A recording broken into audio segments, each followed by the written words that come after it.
Allrounder classes में आप सभी का स्वागत है। ऑलराउंडर क्लासेस SS2 के लिए नया बैच शुरू करने जा रहे हैं। नया बैच SS2 का SS2 जो प्रोबेबली दिसंबर 2021 में हो सकता है या जब भी हो। डेट तो यही है कि दिसंबर 2021 में SS2 का एग्ज़ाम्स कराएंगे। ठीक है, तो उसकी तैयारी हमें 1 सितंबर से ही शुरू करनी पड़ेगी और इसलिए ऑलराउंडर क्लासेस 1 सितंबर से शुरू हो रहा है। ये ऑलमोस्ट 3 to 4 मंथ्स लगते हैं सारे 9 पेपर्स को तैयार करने में। तो ऑलराउंडर्स पहले से ही आप लोगों को ये इंटीमेशन दे रहे हैं कि आप क्लास डे 1 से ज्वाइन करें, क्योंकि बीच में क्लास ज्वाइन करने से आपको ही घाटा होता है। फ़ी तो पूरी देनी पड़ती है, लेकिन आप बाद में आते हैं तो आपकी स्पीड बढ़ जाती है। फिर पीछे का जो पढ़ा है वो वीडियो क्लासेस, तो रिकॉर्डेड वीडियो क्लासेस मिल जाएंगे, उसके थ्रू आप कवर करेंगे। बट यदि डे 1 से करें तो लाइव क्लासेस तो वो अच्छा है। ये एक पेड क्लास है बच्चे, कोई भी ऐसे भी इस क्लास को ना करें, क्योंकि ये नो प्रॉफिट नो लॉस पे क्लासेस चलते हैं। सर्विस प्रोवाइडर्स को फ़ी देनी पड़ती है, तब जाके आपको सारी चीज़ें ऑलराउंडर्स ऐप के थ्रू आपको अवेलेबल होती है। तो इसलिए आपको फ़ी देना पड़ता है, बिना फ़ी का ये साइट मेंटेन नहीं हो पाती है, इसलिए आपको फ़ी वाला ही क्लास है। फ़ी हमारा होता है पूरे 9 पीसीस का 15,000 है। यदि कोई एक पीसी पढ़ते हैं तो 5,000 है, और कोई 2 पीसी पढ़ते हैं तो 10,000 है, 3 पीसी पढ़ते हैं तो 15,000 है। और 15,000 जब फीस देते हैं तो सारी उसके बाद जो पीसीज हैं आपकी फ्री हो जाती हैं।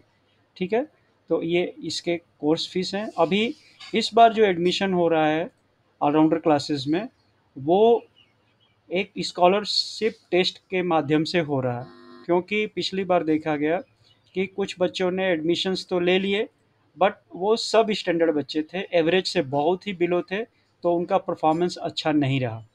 इसलिए ऑलराउंडर क्लासेस अभी एडमिशन से पहले एक टेस्ट लेना चाहते हैं, और उसका नाम रहेगा स्कॉलरशिप कम एडमिशन टेस्ट। टेस्ट 29 अगस्त 2021 को होने जा रहा है, और ऑनलाइन टेस्ट होगा इवनिंग 3 to 5।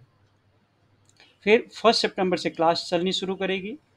और ये जो सारे ब्रोशर्स दिए गए हैं, आपके सारे पीसीस, टर्म्स एंड कंडीशंस क्या होंगे, सारे पीसीस को कवर कैसे करेंगे, उसके स्टडी मटेरियल आपको ये जो मिलेगा ब्रोशर, इसमें शॉर्ट में स्टडी मटेरियल है सिर्फ आपको टेस्ट के लिए तैयार करने के लिए, कि आप टेस्ट इसमें से पढ़कर तैयार करें और टेस्ट दें। यदि टेस्ट में अच्छा स्कोर करते हैं तो इसमें स्कॉलरशिप है, और उन्हीं बच्चों को स्कॉलरशिप मिलती है जो एडमिशन लेते हैं। अलग से कोई कैश में आपको स्कॉलरशिप नहीं दिया जाता है। ठीक है, और ये सारा ब्रोशर से पढ़ सकते हैं। ये एक बार आपको ये स्कॉलरशिप, मतलब जब फीस देते हैं तो इतना फीस में से आपको डिडक्ट कर दिया जाता है। ठीक है बच्चे, ओके। नेक्स्ट आपकी जो चीज़ हम पढ़ाने जा रहे हैं वो हम PC3 के बारे में बात करेंगे। ठीक है, PC3 अभी SS2 से बिल्कुल ही चेंज सिलेबस में हो गई है ना।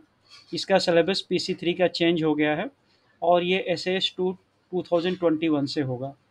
तो इसका सिलेबस देखो बच्चे, इसका सिलेबस अभी, ये तो आपको बुक मिलेगी, मतलब स्टडी मटेरियल्स आपको जब एडमिशन होते हैं उसके बाद स्टडी मटेरियल मिलेगा। PC3 के मैं आज क्लास कराने वाला हूँ, तो उस क्लास में ये देखो, ये आपका नया SS2 से PC3 का नया सिलेबस ऐसे है। ठीक है, तो ये आपको ये सारे सिलेबस हैं।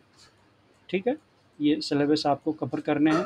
इसमें एक जो स्पेशली इंट्रोड्यूस हुआ है वो हुआ है CAG ऑडिटिंग, CAG का standing order on auditing in IT environment. ये अगस्त 2020 में CAG ने एक स्टैंडिंग ऑर्डर पब्लिश किए हैं, और उसी ऑर्डर के बेस पे ये बोल रहे हैं कि ये सारी चीज़ें इसमें इंक्लूड हुई हैं। ठीक है, तो ये अभी आप देखो चैप्टर 1 है ये। तो अभी हम आज जो क्लास करने जा रहे हैं वो हम करेंगे स्टैंडिंग ऑर्डर वाला क्लास। ठीक है, स्टैंडिंग ऑर्डर का क्लास देख लो। उससे पहले आप हमारा नंबर चाहो तो नंबर ले लो ऑलराउंडर क्लासेस का। व्हाट्सअप नंबर है 7009926055। ठीक है बच्चे।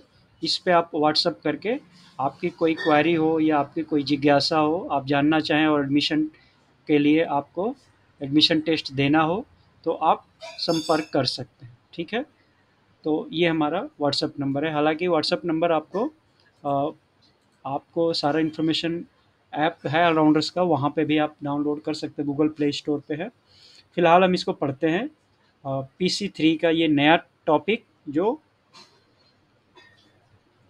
SS2 से लागू होने वाला है, यानी दिसंबर 2021 में जो एग्ज़ाम होगा उसमें ये आने वाले हैं। पुराने लोग जो SS1 दे रहे हैं उनके लिए सिलेबस नहीं है ना, तो उनको ये देख के टाइम लगाने की ज़रूरत नहीं है। आप जो नए बच्चे हैं वो इसको ज़रूर देखें। हालांकि वीडियो की लिमिटेशन होती है यूट्यूब पे डालने के लिए, इसलिए हम इसको शॉर्ट में थोड़े से पढ़ लेंगे। बाकी डिटेल तो आप जब क्लास करेंगे तो पढ़ेंगे ही पढ़ेंगे। देखो, auditing in information technology IT environment, ये क्या कह रहे हैं कि 3 तरह की ऑडिट होती है बच्चों, ठीक है। गवर्नमेंट की जो ऑडिट होती है, जिसको पब्लिक के लिए हम ऑडिट करते हैं, और ये 3 तरह की होती हैं। एक होता है फिनेंशियल ऑडिट, है ना, जिसको FA भी कहते हैं, फिनेंशियल अटेस्ट ऑडिट या फिनांस ऑडिट, ठीक है। दूसरा होता है कंप्लायंस ऑडिट, कंप्लायंस ऑडिट, है ना। और तीसरा होता है परफॉर्मेंस ऑडिट, परफॉर्मेंस चेक किया जाता है। इसमें कंप्लायंस में ये देखा जाता है कि आपने कितना, जो गवर्नमेंट ने आपको अप्रोप्रिएशन करके पैसे दिए थे, उसको आपने, इस संस्था ने कितनी यूज की हैं, कितना बचा है, कितना एक्सेस यूज किया है, क्या किया है। सो इस सारी की ऑडिट होती है फॉर्म में, फिनेंशियल अटेस्ट ऑडिट में। दूसरा, आपने जो भी गवर्नमेंट ने रूल्स बनाए थे, जो ऑर्डर्स दिए थे, उसका अनुपालना हुआ है कि नहीं है, उसका कंप्लायंस हुआ है कि नहीं है, वो कंप्लायंस ऑडिट में। और परफॉर्मेंस ऑडिट में, परफॉर्मेंस ऑडिट का मतलब कि जो चीज़ आपने खरीदा है वो क्या इकोनॉमिक है, क्या वह ठीक रेट में खरीदा गया, कॉस्टली जिस रेट में मार्केट में होना चाहिए उसी तरह था, या ज़्यादा दिया गया या कम पे लिया गया, ये इकोनॉमिकल था कि नहीं था। मतलब ट्रिपल ई की चेक करते हैं। इफ़िशियंसी इसकी है कि नहीं, जो सामान खरीदा गया, और इफ़ेक्टिवनेस है कि नहीं है, यानी जो सामान खरीदा गया वो इफ़ेक्टिव है भी कि नहीं है। यानी कोई आपने मान लो फोटोस्टेट मशीन ला दी है 50 लाख रुपए की, और अभी भी वही फंक्शन कर रहे हैं जो 2 लाख वाली फोटोस्टेट मशीन थी, तो फिर ये इफेक्टिव नहीं हुआ ना, इकोनॉमिकल भी नहीं हुआ। तो परफॉर्मेंस ऑडिट में ये ट्रिपल ई चेक किया जाता है। तो ये सारी चीज़ें जो हम ऑडिट में चेक करते हैं, उसी चीज़ों को अब कंप्यूटर के माध्यम से चेक करना है, यानी इंफॉर्मेशन टेक्नोलॉजी के माध्यम से उस एंटिटी को चेक करना है जिस एंटिटी का आप ऑडिट करने जा रहे हैं। तो आपको पता है कि हमारे 3 पार्टीज़ होती हैं। एक तो पहला, सबसे पहले ऑडिटर होता है। ऑडिटर में ऑडिट ऑफिसर्स भी आते हैं, PAG भी आते हैं। मतलब ये प्रूफ ऑडिट का रिलेटेड, चाहे किसी भी कैडर से हो, ऑडिटर लेवल पे हो, AA हो, सीनियर ए हो, DAG हो, AG PAG कुछ भी हो। और दूसरा होता है कि एंटिटी, जिस ऑडिटेबल एंटिटी इसको बोलते हैं, ऑडिटेबल एंटिटी, या फिर इसको हम रिस्पॉन्सिबल पार्टी भी कहते हैं, ठीक है बच्चे। रिस्पॉन्सिबल पार्टी मतलब जिसकी आप ऑडिट करने जा रहे हो, जिस संस्था की, वो। और तीसरा इंटेंडेड यूज़र, इंटेंडेड यूज़र मतलब जो आपने ऑडिट किया, मतलब इस ऑडिट टीम ने जो इस डिपार्टमेंट का ऑडिट किया, तो उसका रिजल्ट जो है वो आम पब्लिक भी देखना चाहती है, गवर्नमेंट भी देखना चाहती है, और इस ऑफिस के, इस डिपार्टमेंट के लोग भी देखना चाहते हैं, सीनियर ऑफिसर्स भी देखना चाहते हैं, अपेक्स बॉडी जो इसके ऊपर बैठी हैं वो देखना चाहती है कि हमारा ऑर्गेनाइजेशन ठीक से काम किया कि नहीं किया। यानी यूजर कोई भी हो सकता है, इंटरनल यूजर भी हो सकता है, एक्सटर्नल यूजर भी हो सकता है। तो 3 पार्टियां होगी, एक ऑडिटर, एक ऑडिटेबल एंटिटी, और एक इंटेंडेड यूजर। तो ये पहले क्या करते थे कि ये सारी चीज़ें इसको कागज़ पे चेक करते थे, है ना। अब क्या सिनेरियो बनने जा रहा है कि कागज़ के बजाय यदि इनके सॉफ्ट कॉपी को ही हम मंगा लें ऑफिस में, ऑडिट ऑफिसर के ऑफिस में, और यहीं पे चेक करें, तो हमारा सारा कुछ बच जाए, TADA बच जाए, सारा वहाँ जाने का जर्नी का टाइम वेस्टेज हो बच जाए, मैन पावर बच जाए, पैसे बच जाए, ये सारी चीज़ें।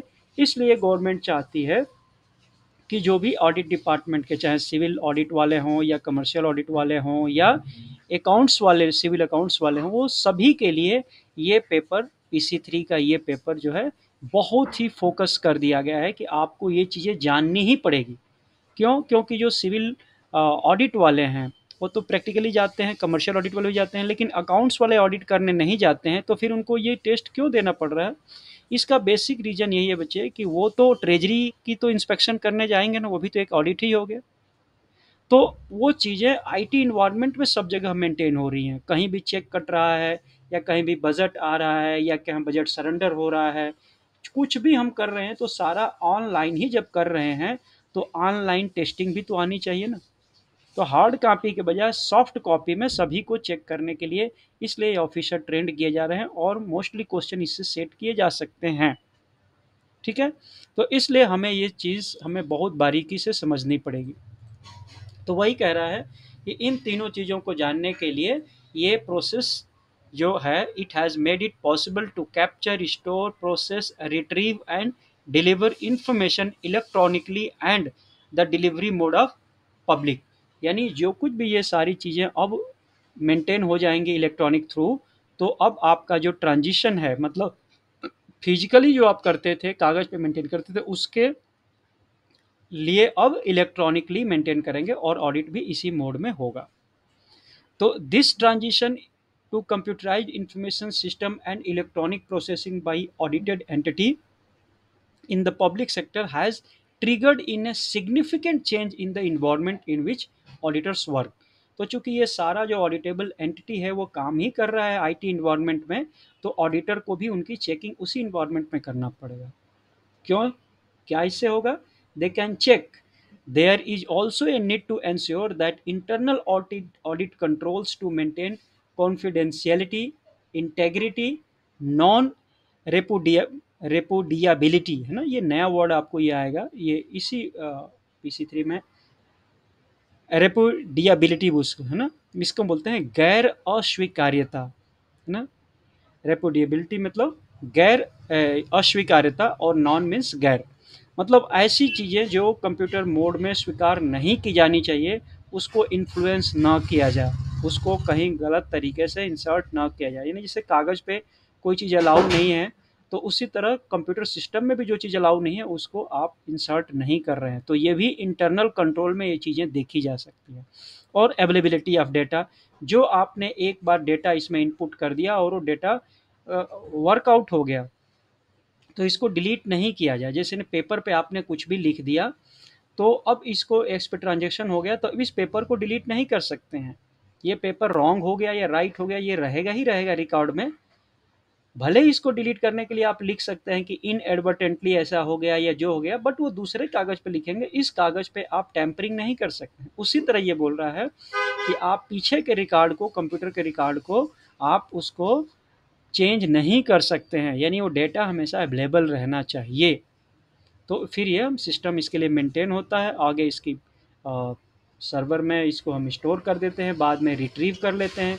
जो रिपीटिटिव वर्क हो रहा है उसको टाइम एंड अगेन बार बार करने की ज़रूरत नहीं है, क्योंकि ऑलरेडी सिस्टम उसको सपोर्ट करेगा और उसको कम समय में मैक्सिमम चेकिंग हो जाएगी। ठीक है, तो इसलिए रिपीटेशन ऑफ वर्क के लिए या रेकरिंग ऑफ वर्क के लिए भी एनालिसिस जो होती है वो सिस्टम के थ्रू हो सकती है। सिस्टम में एक चीज़ और कह रहा है कि जैसे आपको एक इनकम टैक्स का एग्जांपल लेते हैं, यहाँ पे लिखा है कि इनकम टैक्स डिडक्शन की बात कर रहा है कि जैसे इनकम टैक्स के लिए मान लो कोई इनकम टैक्स ऑफिस ने फॉर्मेट तैयार कर दिया और उसमें बोल दिया कि सभी को 0.5 की रिबेट मिलने वाली है। ठीक है, अब कंप्यूटर में इसकी फंक्शन करते समय, डालते समय इसको 0.05 कर दिया गया गलती से। ये 50 के बजाय बोल दिया कि 0.50 को सबको रिबेट मिलेगा, और प्रोग्राम बनाते समय इसको 0.05 का रिबेट मिलेगा, ऐसे कर दिया गया। गलती से हो गई, इनएडवर्टेंटली हो गई। तो लेकिन इसका इफेक्ट सभी जो इनकम टैक्स पे हैं उसके ऊपर पड़ जाएगा। यदि हम मैनुअल बनाते तो एक आदमी को बनाते तो एक को 0.5 से गलती हो सकती थी या 0.05 की गलती हो सकती थी, लेकिन ये कंप्यूटर में आपने एक कर दिया तो ह्यूज लॉसेस हो सकते हैं, ह्यूज डेटा चेंजेस हो सकते हैं, ह्यूज एरर हो सकते हैं। इस चीज़ को भी हमें देखना पड़ता है। वह एक आदमी के लिए नहीं होगा, वो सब्सटेंशियल हो जाएगा, हैवी लेवल पे और करोड़ों करोड़ों अरबों अरबों रुपयों का ट्रांजैक्शंस एक छोटी सी गलती से हो सकता है।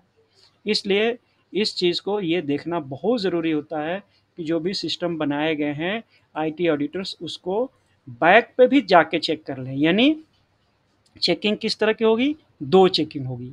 एक तो होगी कि आपकी आईटी सिस्टम कैसा है, और दूसरा हम कोई आईटी करने जा रहे हैं, हम कोई ऑडिट करने जा रहे हैं, तो आईटी टूल्स को भी यूज कर सकते हैं। वो बात होगी। समझ गए बच्चे क्या कहना चाहता है ये? एक कहना चाहता है कि आपका कंप्यूटर सिस्टम्स जो है, आपका जो उसमें प्रोग्राम बने हुए हैं, उसमें जो चेक्स एंड कंट्रोल्स लगे हुए हैं, हम उसी की पहले चेकिंग कर लें। ठीक है? यानी एक बार फैक्ट्री की ही चेकिंग कर लें, इनपुट की ही चेकिंग कर लें, एक बार प्रोग्रामिंग की ही चेकिंग कर लें कि उसमें तो कोई गलती नहीं हुई है। दूसरा, इन सब चीज़ों को चेक करने के लिए हमारे पास कोई डेटा है, तो उस डेटा को यदि हम इंपोर्ट कर लें, जैसे मान लो हमारे पास आइडिया सॉफ्टवेयर है या एमएस ऑफिस के सॉफ्टवेयर्स हैं जिसको हम कैट्स कहते हैं। ठीक है? तो कैट्स वाले के थ्रू हम इसको, आप जो भी डेटा ट्रांजेक्शन मान लो ट्रेजरी में जो डेटा हुए हैं उनके हम ट्रांजेक्शन्स को इंपोर्ट कर लें उन डेटा को, और यहाँ पे हम फिल्टर लगा दें कि जो भी 50,000 से ऊपर के डेटा है उसको यहाँ पे फिल्टर करके दिखाओ। तो इस तरह भी हम चेक कर सकते हैं। तो दो चीज़ें हमें यूज करनी होती है, एक तो आईटी सिस्टम को और दूसरा आईटी असिस्टेड ऑडिट सिस्टम को। ठीक है बच्चे? और इसी तरह ये आपको पहले आईटी सिस्टम को दिखाएंगे, फिर आईटी असिस्टेड ऑडिट्स को दिखाएंगे। ठीक है बच्चे? तो ये पूरा सिस्टम हमें ये जानना पड़ेगा। इसमें से क्वेश्चंस बहुत अच्छे फ्रेम हो सकते हैं, और ये बेसिक्स हैं, ये हमें जानना ही पड़ेगा। तो ये टाइम लिमिटेशन है अभी, इस पे यूट्यूब पे बड़ी वीडियो लोड नहीं हो सकती है, इसलिए हम आपको बस छोटा सा एक हमने पहला ही चैप्टर का पहला पोर्शन दिखाया, और बाकी आप डिटेल्स में तो पढ़ाएंगे ही यदि आप क्लास ज्वाइन करते हो। और आप पहले तो टेस्ट पास करना जरूरी है बच्चे, क्योंकि टेस्ट पास नहीं करते हो तो सब स्टैंडर्ड लोगों को पढ़ाना मुश्किल हो जाता है बच्चे।